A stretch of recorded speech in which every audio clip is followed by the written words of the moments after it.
우리나라 이 성인들을 설문조사를 한 결과입니다. 작년도 종교 인식 관련 조사, 그러니까 코로나19 쓰나미 덮치고 난 후에 그래도 이제는 좀 제대로 되겠다 싶어서 조사한 결과입니다. 우리나라 국민 가운데 개신교는 20%, 불교는 16%, 천주교는 11%.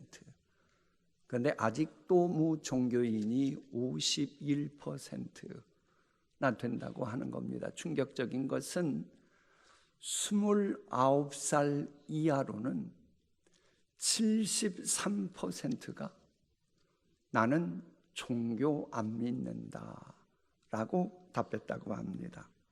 자, 이런 통계조사를 통해 들려주시는 하나님의 음성이 뭡니까? 우리 청년부 부흥하고 있다.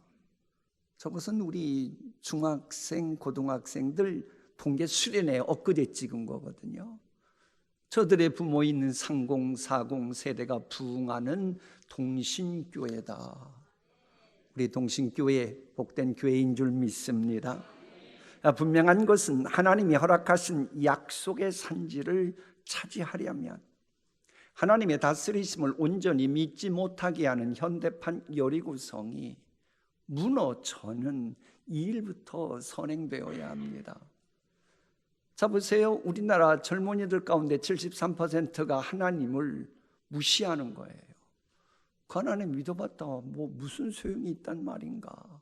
문제는 믿는 가정의 젊은이들도 하나님을 무시하면서 교회 나오지 않는 현대판 여리고성에 갇혀 있는 그런 가정들, 그런 젊은이들이 있다고 하는 겁니다.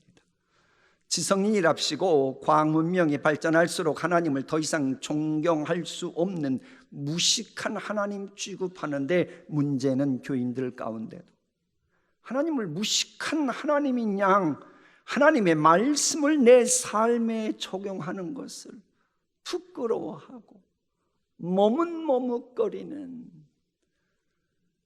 그런 교인들이 있더라는 거예요.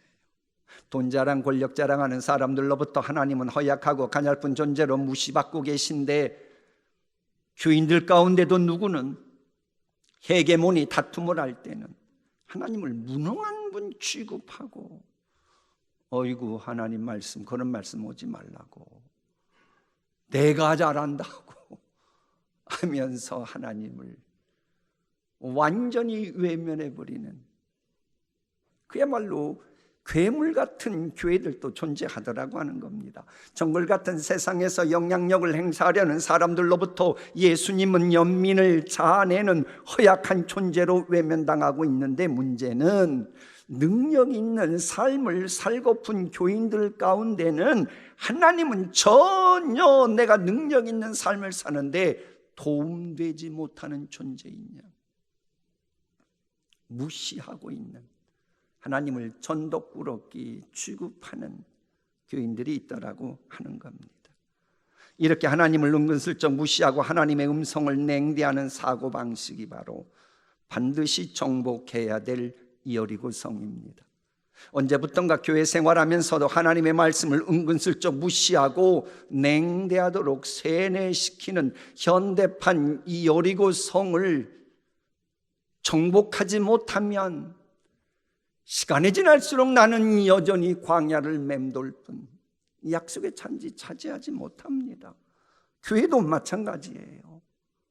하나님의 살아계심을 시마다 때마다 인정하고 늘 하나님의 다스리심을 인정해야 용서 사랑의 시작입니다. 70년 동안 베푸신 은혜에 감사하면서 사랑 안에서 배가 부흥해 초석을 다지는 2026년이라는 표와 실천 목표라고 하는 약속의 산지 차지하는 겁니다.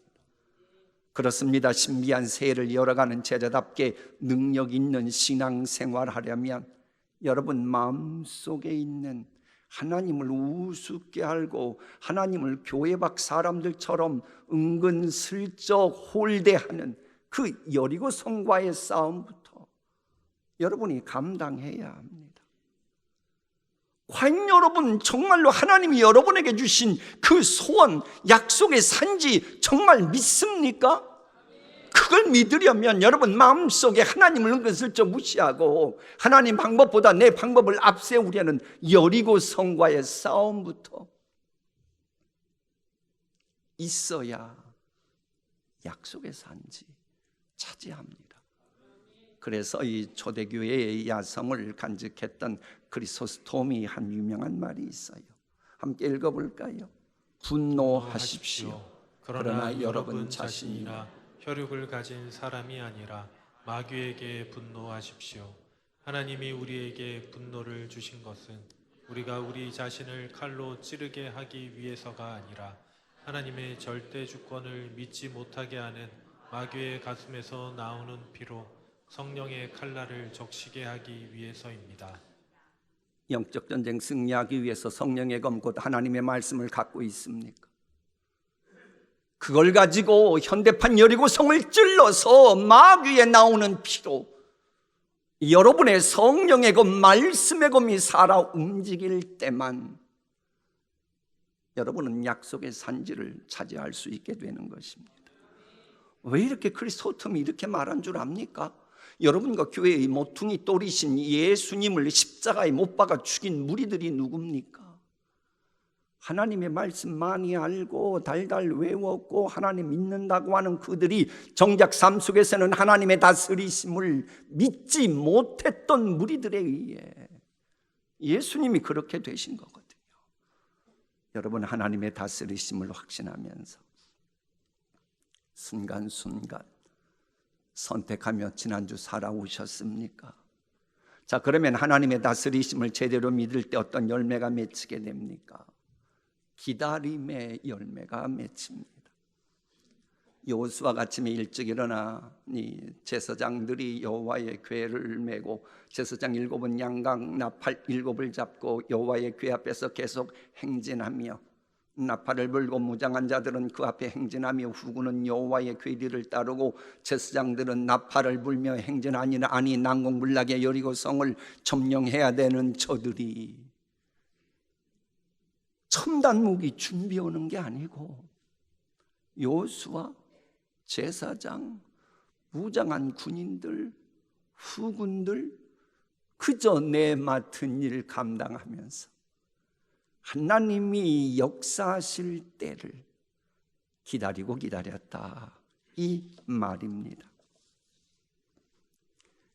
여러분, 믿음은 기다림의 열매를 맺습니다. 이성적인 판단을 할 때에 분명 함락작전은 터무니없어 보였고 해서 조급장이 날 수밖에 없었어요. 그런데 여호수아와 그와 함께하는 사람들은 함부로 행동하지 않았어요. 함부로 나서지 않았어요.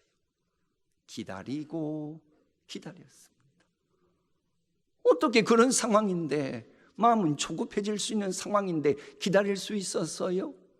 하나님의 다스리심을 있는 그대로 그들은 신뢰했기 때문입니다. 여러분, 가보지 않은 미래를 마주해야 할 때에 하나님의 다스리심을 믿는 만큼 우리는 여유롭게 살아갈 수 있어요. 아이고 벌써 올해도 한 달이 지났는데 내 소원은 이랬는데 하며 초조해집니까? 하나님의 다스리심 믿는데 문제가 생겼기 때문입니다.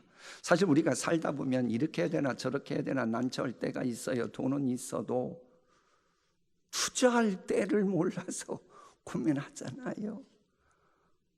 결혼은 해야겠는데 누구와 결혼해야 되나 이것 때문에 고민들 하잖아요. 내가 그토록 정직하게 노력했건만 나를 향한 하나님의 신령한 뜻이 무엇인지 도무지 깨달을 수 없어서 갈팡질팡 할 때가 있잖아요. 풍랑은 높이 일어나고 게다가 폭풍우는 더욱 거세게 몰아치고 또 앞뒤는 분간할 수 없는데 가야 될 길을 보여주는 이 빛이 안 보이니 힘든 거예요. 바로 그럴 때 어떻게 해야 될지 믿음의 선배 윌리엄 템플은 이렇게 말합니다. 함께 읽습니다. 불가피하게 선택을 해야 할 상황에 직면해서 무엇을 어떻게 결정해야 할지를 알지 못할 때가 있곤 했다. 그럴 때 나는 서두르지 않고 하나님을 기다리는 것이야말로 그 문제들을 명확하게 하고 나로 하여금 어떻게 해야 할 바를 정확하게 알게 하는 최선임을 깨달았다. 하나님보다 앞서지 말라는 겁니다. 가보지도 않은 미래에 알지도 못하면서 아는 척 함부로 말하고 행동하고 그러지 말라는 겁니다. 여러분이 조급해하다가 하나님은 설익은 밥 짓는 여러분이 되길 원치 않으십니다. 조급해하다가 다 된 밥에 채 뿌리는 그런 인생 되는 걸 원치 않으시는 거예요. 씨앗 뿌린 지 얼마나 됐다고 아직 싹이 나오지 않는다고 다시 그걸 휘저어가지고 싹이 날 씨앗을 죽이는 어리석은 농부가 되는 걸 원치 않으십니다. 그러므로 우리는 우리를 조급하게 만드는 인간의 내 생각, 오만함, 교만함을 벗어버리고 약속하신 대로 여리고성을 무너지게 하실 하나님의 다스리심 신뢰하면서 하나님께서 열매 맺게 할 때까지 기다릴 수 있어야 합니다. 실은 그러면서부터 21세기 현대판 여리고성은 무너지기 시작하는 겁니다. 물론 기다리면서도 하나님께서 허락하신 하루하루 허송세월하면 안 됩니다. 여리고성 정복이라고 하는 상상 밖의 승리를 맛보기 직전 이스라엘 백성들이 한 일이 있습니다. 그 둘째 날에도 그 성을 한번 돌고 진영으로 돌아오니라. 엿새 동안을 이같이 행하니라. 일곱째 날 새벽에 그들이 일찍 일어나서 전과 같은 방식으로 그 성을 7번 도니 그 성을 7번 돌기는 그날뿐이었더라. 아니 난공불락에 초롱성 여리고 점령하려면 정말로 점령하고 싶다면 투석기 준비해야 되는 거 아니에요? 적군전이 힘들면 멀리서라도 돌을 던져서 이중으로 된 여리고성 무너뜨리는 그거 준비해야 되는 거 아닙니까? 그런데 그러는 게 아니고 평상시 하는 대로 일상생활하고 마치 지금도 이스라엘 전쟁할 때 되면 민명되듯이 할 일하다가 필요하면 또 한번 돌라 그러면 돌고 그랬다는 거예요. 이 말도 안 돼 보이는 이런 일인데 귀납법적으로 결과를 보십시오. 여리고성 어떻게 했어요? 정복했잖아요. 평범해 보이는 일상생활 여러분, 그게 바로 여러분이 넘어야 될 장애물을 무너뜨리시는 하나님의 섭리와 맞물려 있음을 알아야 합니다. 주님의 다스리심과 내가 관련이 있다면 여러분이 지금 살아가고 있는 그 일상생활 무시하면 안 돼요. 의미가 있기 때문에. 그런 워킹맘의 간증을 잠시 소개할게요.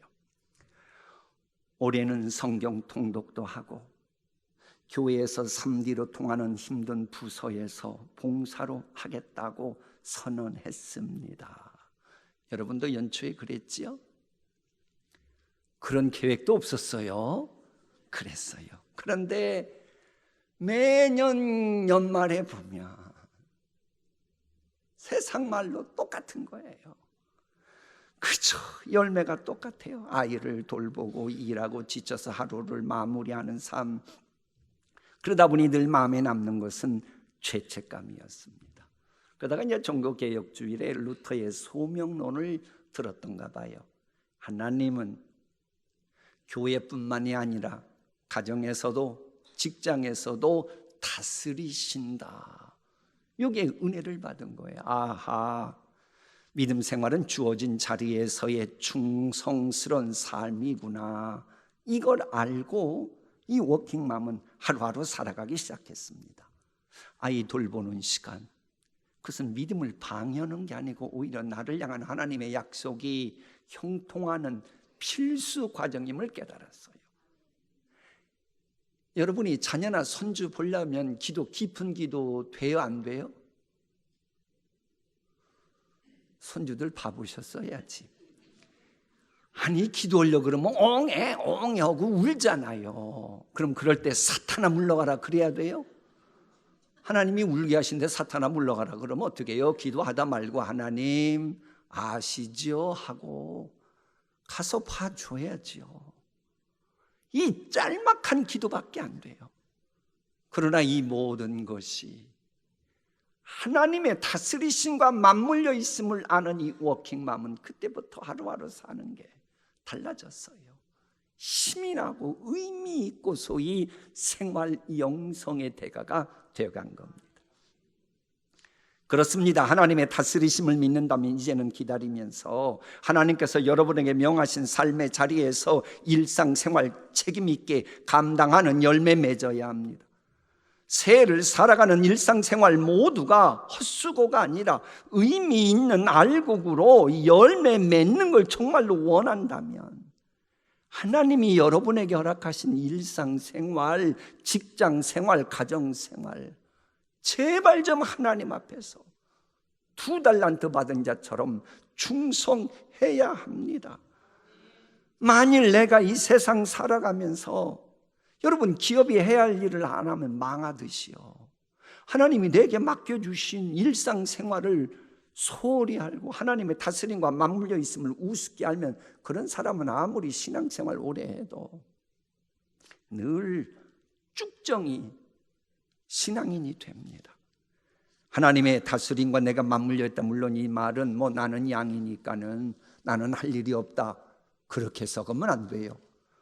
심지 않아도 하나님은 거두게 하신다 그런 의미도 아니에요. 오히려 하나님은 다스리심 속에서 맡은 자에게 구할 것은 충성이라는 말씀에 복종하면서 제발 일상생활 하나하나를 해도 책임감을 가지고 감당해야 하나님이 역사하시는 겁니다. 그래서 이 깔뱅이 외쳤던 메시지가 있어요. 이 깔뱅은 하나님의 절대 주권을, 하나님의 절대 예정을 말하는 분이었거든요. 그런데 하나님의 약속이 성취되는 과정과 관련해서 인간의 책임을 하나님은 강하게 주장하신다는 것을 깨닫게 되었습니다. 여러분, 역사 주관자와 맞물린 삶이라면 함께 읽어요. 나의 직업, 나의 가정, 나의 하루의 선택 모든 것이 의미 있습니다. 그것들은 하나님께서 내게 주신 약속의 형통이라는 톱니바퀴가 돌아오도록 하는데 아주 중요한 거룩한 부품들이기 때문입니다. 여러분, 혹시 우리 가운데 명품 시계 차신 분이 있는지 몰라요. 명품 시계 그대로 나온 게 아닙니다. 시계에 있는 부속품 하나하나가 맞물려 돌아가면서 명품이 탄생하는 겁니다.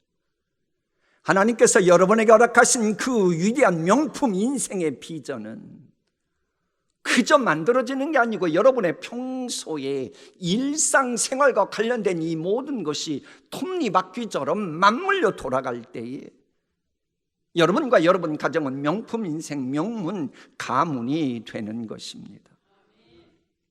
여러분, 제가 질문 하나 할게요. 여러분의 앞날을 인도하는 분은 여러분이에요? 하나님이에요? 하나님이죠. 그럼 왜 알지도 못하면서 왜 아는 체예요? 내가 그 꿈을 이루기 위해서는 하나님이 내가 허락하신 일상생활 이거 무시하고 뭐 좀 해야지. 그러지 마세요. 여러분의 앞날을 인도하신 하나님이 다 아시고 현재 여러분의 일상적인 삶, 그 직업, 직장 허락하신 겁니다. 그걸 알 때만 여러분을 향한 하나님의 다스리심은 형통의 궤도로 진입하는 거예요. 하지만 여러분, 하나님의 다스리심과 내가 맞물려 있다. 하나님이 나를 부르신 부르심에는 후회하심이 없다. 이거 모르는 분 계셔요? 다 아시죠? 다 안다고요. 그런데 왜 살아가면서는 기다림의 열매를 맺지 못하고 내 맡은 일이 얼마나 중요한지를 깨닫지 못하고 자꾸 비교하는 줄 아십니까? 하나님의 다스리심을 온전히 믿지 못하기 때문입니다. 여러분이 지금까지 지내오면서 신앙생활하면서 갈등 겪었던 모든 원인 보세요. 결국은 하나님의 다스리심을 온전히 믿지 못해서 여러분이 내린 선택과 결과뿐이었지 않습니까? 자, 보세요. 갈릴리 바다를 항해하는 제자들이 있었어요. 노도 광풍이 일어가지고 배가 뒤집힐 지경입니다. 제자들은 두려워 떨었어요. 근데 똑같은 환경인데 예수님은 편안히 잠을 주무시고 계셨어요. 무슨 차이인 줄 압니까? 예수님은 하나님의 다스리심을 믿는 믿음이 온전했기 때문입니다. 그래서 하나님의 다스리심을 믿었기에 과감히 풍랑 있는 바다를 보고 찬잔하라 명령하시고 그대로 됐잖아요. 정말로 여러분이 하나님의 다스리심을 온전히 믿을 수 있다면 여러분은 환경을 향해서 명령할 수 있고, 믿음으로 명령할 때 여러분 믿음의 유력을 경험하게 되는 것입니다. 근데 이런 믿음이 없으니까 신앙생활은 한다고 하면서도 이런저런 시행착오 겪고, 우리 동신의 권석들 2026년부터는 더 이상 그러면 안 됩니다. 그래서 여리고성 정복에 대해서 신약 성경의 히브리서는 아주 명쾌하게 정리합니다. 믿음으로 이레 동안 여리고성을 돌았더니 성벽이 무너졌습니다. 아주 간단하게 처리해요. 하나님의 다스리심 믿고 믿음으로 할 일 잘 감당하고 때를 기다렸더니 성벽이 무너졌다는 거예요. 우리도 올 한 해 살아가면서 비록 전투 대형은 아니라 할지라도 우리의 모든 것을 주장하시는 만군의 여호와의 다스리심과 나의 일상생활이 맞물려 있다, 이걸 믿으면 여러분은 여리고성 무너뜨리고 약속의 산지 차지합니다. 물론 이제 어느 형제님 고백대로 하나님의 말씀대로만 살아가지고 내가 시험 들면 어떡하지? 아니, 이런 상황에서 하나님 말씀대로 사는 거 손해보는 거 아니야? 이 성경 말씀대로 이럴 때 사는 것은 시대에 낙오하고 뒤처지는 건 아니야. 그런 생각 보통 들잖아요. 그럴지라도 승리의 주관자는 하나님이심을 믿고 하나님의 말씀에 순종하면 두고 보십시오. 여리고성 무너지는 것입니다. 우리 찬양했습니다만 요셉 보세요. 코람데오였잖아요. 하나님의 다스리심 믿고 그저 감옥에 가서는 감옥 생활에 최선 다했고, 포디발 가정에 있을 때는 종 생활에 최선 다했고, 그러니 하나님이 알아서 그 약속대로 형통케 하시잖아요. 자꾸 비교하고 남 부러워하고 그렇게 살면 안 돼요. 물론 이 여리고성 점령하라, 이게 말은 쉬운데 쉽지는 않아요. 뭐 신앙 체험에서도 마찬가지예요. 그래 출애굽 그 경험으로 했던 이스라엘 12지파들의 엘리트 중에 엘리트들이 한 고백이 성경에 있어요. 함께 읽어봅니다. 과연 그 땅에 젖과 꿀이 흐르는데 이것은 그 땅의 과일이니이다. 그러나 그 땅 거주민은 강하고 성읍은 견고하고 심이 클 뿐 아니라 거기서 아낙 자손을 보았으며 우리가 어디로 가랴. 맞다. 젖과 꿀이 흐르는 건 맞다. 거기에 대한 아름다운 열매 보인다. 문제는 이걸 그저 주겠냐? 그걸 먼저 기득권 갖고 있는 무리들은 강하고 성읍은 견고하고 심이 클 뿐만 아니라 거인 족속처럼 아낙 자손들이더라. 우리 어떡하란 말이냐? 우리도 그런 생각하며 살아갈 수 있습니다. 그러나 세상 모든 것 다스리시는 하나님 믿으면 결과적으로 여러분이 아니라 하나님이 알아서 초롱성 여리고성 무너지게 하시는 겁니다. 그래 오늘의 이제 설교 제목은 나의 믿음은 어떤 열매를 맺어가고 있을까? 안에 가보지도 않았는데 어떤 열매 줄 걸 어떻게 알아요?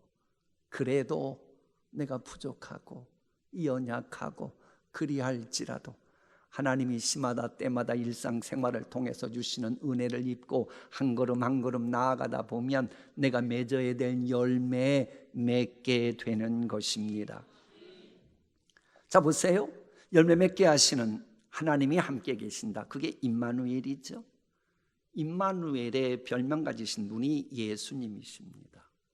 우리 예수님은 그 어떤 난공불락의 여리고 성도 무너뜨리시고 길을 만들어 주십니다. 이것은 제 얘기가 아니고 다니엘서 말씀입니다. 자, 모퉁이 돌이신 뜨인 돌이신 예수 그리스도, 그분은 사람의 손으로 태어난 게 아니죠.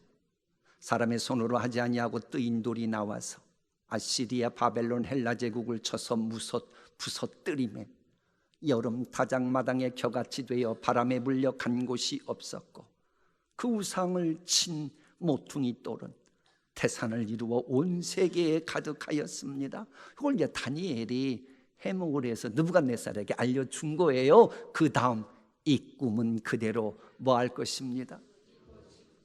정말로 다니엘이 느부갓네살에게 저 꿈을 해몽하고 난 이후로 지금 계속해서 이루어져 가고 있잖아요.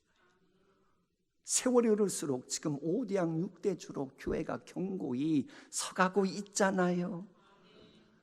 그래서 그 어떤 조롱성 같은 장애물이 가로막혀 있을지라도 이 십자가의 능력, 하나님의 능력, 모든 걸 되게 하시는 하나님의 능력이신 십자가의 돌이신 모퉁이 돌이신 예수 그리스도 믿는 사람은요, 결코 부끄러움 당하지 않습니다.